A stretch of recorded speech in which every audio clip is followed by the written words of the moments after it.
Hello there, and welcome back to another episode of the Devlog series for SCP The Cycle. This week, the episode will unfortunately be shorter than usual because of the lack of progress that I'm experiencing. You see, I underestimated the amount of time school and work would take up in a week, and because of that, progress will be slowing down.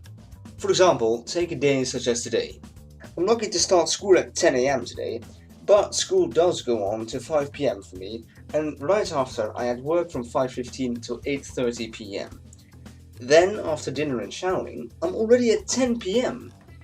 And in other work days, this is even worse as I have homework to do too. Granted, I don't have work every day, but having school until 5 is regular for me. Now then, I don't want to turn this video into a rant about my busy schedule, so let's keep it positive and head on to the additions for this week. The major thing that I've been working on is a complete overhaul to the view of the game. It's been bugging me ever since I started out, and most of the environments were indeed placeholder sprites until I got this nailed down. What I'm talking about is the fact that my player sprite is drawn from the side while the rest is drawn from a top-down perspective, and this was even pointed out by Mortem on GameJolt. Now then, here we are in the testing area for the new Artstyle.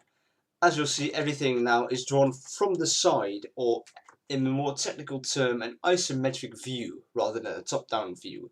Now, don't mind this block here in the middle, that was just for testing purposes.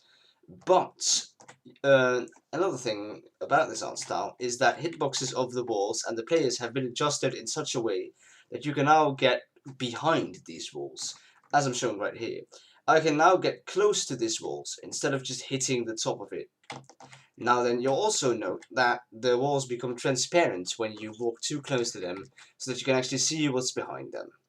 I personally think that this is a very big improvement to what I had before.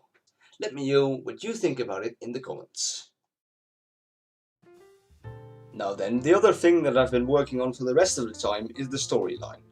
Unfortunately, you can't see this in-game yet, as I intend to work on creating the environment and other systems before implementing most of the story.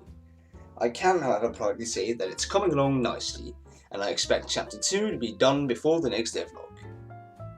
And that, disappointingly, is all for this week. My main goal for next week is to get a lot of progress in remaking sprites in this new art style, and I think it's good that I decided to change this now, as I don't have all that many sprites to change.